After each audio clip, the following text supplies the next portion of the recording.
Welcome back to the MMA Plug, presented to you by DenverSportsBetting.com on 98.1 FM, Mile High Sports Radio. I'm your host, Jordan Kurtz, sitting here alongside UFC middleweight Josh Fremd. We're about to dive into the UFC Vegas 49 betting preview, presented to you by DenverSportsBetting.com. This weekend, we have a stellar matchup that was formulated on short notice in the main event. It is going to be held at a catchweight just due to the very quick turnaround from one of the fan favorites, one of the guys that on any given night is going to give you one of the most entertaining fights that you will see on a card, Josh Fremd. We have Islam Makhachev taking on Bobby King Green on short notice. Okay, hear me out, Jordan. Verbal meme. Randy Marsh, stones in a wheelbarrow, walking forward. That is Bobby Green right now pulling up to Vegas. Oh, absolutely. He has stones that need to be delivered in a dump truck. I'll give you the Roadhouse reference on that one. My pops will understand that one if he's listening. I guarantee you that every guy in the rankings who is not booked right now got a call and turn this fight down, especially on such short notice against Islam. But who is always going to answer? The certified G, Bobby King Green. Bobby King Green, no matter what, is going to answer the phone. He said it before in press conferences. Hey, like, y'all got to quit calling my phone because I'm going to keep on saying yes. I'm going to keep on saying yes. Josh, hear me out. How similar is this circumstance right now to the potential slingshot effect of superstardom into superstardom that Nate Diaz had when he stepped in on less than 2 weeks' notice to fight Conor McGregor, and then obviously finishes him, and the rest is history. Like, Nate Diaz was already a star, don't get me wrong. Yeah. But his propulsion into the mainstream superstardom was just astronomical after the Conor McGregor fight. Yeah.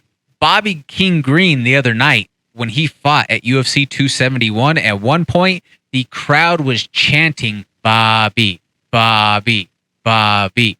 So think now in his first UFC main event opportunity, if he goes out there, which I believe, and you could correct me if I'm wrong, I believe this is a no-lose situation for Bobby. What if he goes out there, dares to be great, and shocks the world? I do not have a negative thing to say about this. I think that, you could look at it as a negative thing for him, but I think you're right. This is a win-win no matter what. If he goes out there and loses, doesn't matter. He's getting a bag going to take this fight short notice because they called everyone and he's taking it. He was away on vacation. He's getting his money. He's getting probably a new contract. House is getting him hooked up. Oh, Jesus, definitely. So that's a win there. You go out and you show the world that you're a G. You're certified. You'll fight anyone, anytime, anywhere. Awesome. The only gripe I will have with what you just said is that I don't think that it's going to be that situation, Diaz and McGregor, because Diaz obviously had a ground advantage, obviously had multiple things in his favor. All McGregor really did have was knockout power, and we always questioned his gas tank. So it's a little bit different. I do think that he could shock the world. He might hit him and sleep him. This game is crazy. If I'm a smart man with my money betting, I don't think I'm going to bet on that. I think that it's going to go the other way around. But just him stepping in short notice, showing the world that he can do this. And yeah, what if it all goes well? A lot of people are always like, oh, I'm not ready. I can't do this. Oh, what of all the negative things that could happen? Well, guess what? In this stage of his career, in the path that he's on, the trajectory that he's on, this is an opportunity that you just can't say no to. You hit the nail on the head as far as this is you can't say no to this, but when we're looking at the matchup itself, Josh, Bobby is as traveled and as tried and true of a veteran as Islam has had to face so far. So it's not like he's a guy who hasn't fought some of the best throughout his career. When we're looking at the resume of Bobby King Green, who's been in the UFC for nearly a decade now at this point. Yeah. He's fought some of the most respected veterans at that. Grapplers to strikers and everything in between. Bobby's style also, he loves striking, but Bobby's background is wrestling. Mm-hmm. He started off as a wrestler. So, and I mean, it's not to say that when we're talking pure wrestling that him and Islam might be on the same level, but do I think in terms of how it translates to MMA wrestling, it's not that far off. The gap is a lot closer than I think a lot of people think. And I agree with that 100%. It's just that when you have a guy who is coming off of a fight recently, he blew up right afterwards because he didn't expect the fight this fast. Wait, the man, is that all you can eat sushi? All you can eat sushi, buddy. 190. And you got to drop down to 160. I mean, it's just going to take a toll on him. And I just with the style that Islam has, he's going to try and grind on you, wear on you. And I'm not saying that he's not going to come out and put up a fight. He probably is. But it's just when you look at the statistics and how if it wasn't Islam, this might be even more it might be a closer fight. But just because it's Islam, just because of where he comes from, what he does, what he's known for, and I haven't seen Bobby have that one punch knockout power. Right. So like if we're talking one punch knockout power or one punch you stun him, finish him up with a couple more. Yes, the head kick, true. But it's just it hasn't been proven statistically enough for me to want to put money on Bobby Green. It's cool, it's awesome, and I hope the best, that'd be great. But we're talking money here.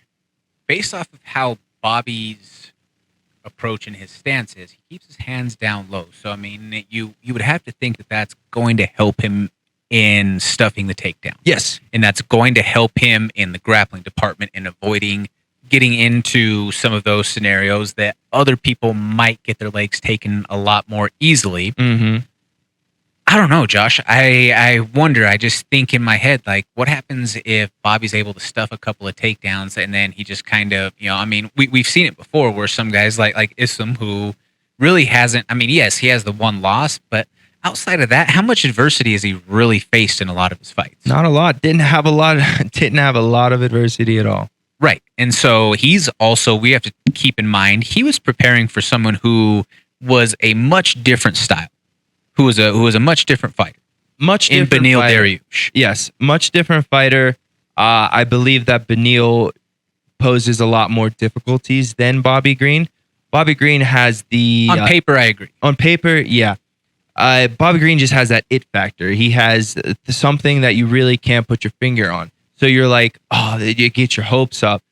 With Islam and his game plan and what he's going to do, it doesn't matter who you put in there. Yeah, he could stuff a couple takedowns. Can you stuff 50 takedowns? Can you stuff 30 takedowns? Tired? Will he lose confidence? That's great. Yes, that's the other side of the point that I think is a great idea. But have we seen him get tired?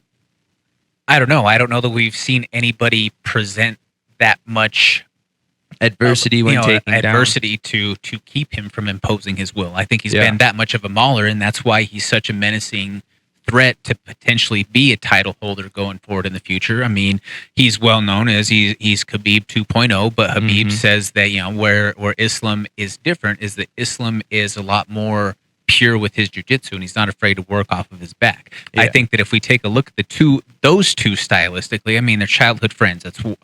It's no telling why their styles mimic each other so well. But Khabib was a lot more like a ferocious pit bull in there. He was someone who was going to be redlining from start to finish, and he was going to maul you. He was just going to be aggressive, and he was going to work for that top position. He wasn't a guard player in that sense. No. Whereas he's comfortable working from from bottom half guard or from guard to set up something that's going to work in his advantage, whether to set up a sweep or to set up a potential submission. Islam is a lot more comfortable in more of those jiu-jitsu positions, if you will, than say like Khabib, who I don't know if we ever saw Khabib really truly work off of his back at some point. I've never seen it. I've never seen it. Yeah, that's what I'm saying. So I think that's where we see a difference between there. But Josh, scared money don't make no money. On any given night, I feel like Bobby Green is that type of guy who's like a Jorge Masvidal, a Nate or Nick Diaz, who can go in there and mix it up with the best of the best.